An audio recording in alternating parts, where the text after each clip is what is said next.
მე ნაკითხი კაცი ვარ. ძალიან მრავალ ლიტერატურულ წყაროს ვიცნობ, სახარებას ვიცნობ კარგად.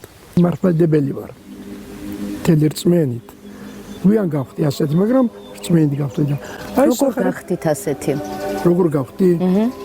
ჯერ ბებია მიეკითხავდა ლოცვებს, დასვები დაგეძინება, პირჯვარი დაგეწერება, 9 ხატი, 9 ანგელოზი, მარჯვნივ ხრით დაგესვენება და ასე ეკითხებდა ამ ლოცვებს თან ჯვარს მომწონდა მისი ლოცვები.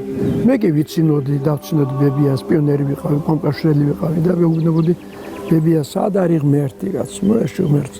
და მე რო გავიდა წლები, ჩემთან ბავშვი შემოვიდა კაბინეტში, პირველ ექსპერტულ სკოლაში და ეს სიგნი მოგიტანეს საჩუქრად. გავხსენი და იყო სახარება 1812 წელს გამოცემული ახალი აღთქმა. მამამ თქვა რომ თუ შენი მასწავლებელი ჭკვიანია გაუხარდებ სიგნიო.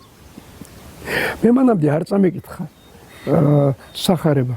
ამიტომ გადავალის რა თქმა უნდა მე დიდი გულსწყური დავიწყე კითხვა, იმიტომ რომ ჭკვიანი მიდოდა ყოფილიყავი იმ კაცის თვალშიც. და მაშინ მივხვდი რომ ამ რწმენის გარშემო ვერც ჩემს პედაგოგიკას გავიგებდი.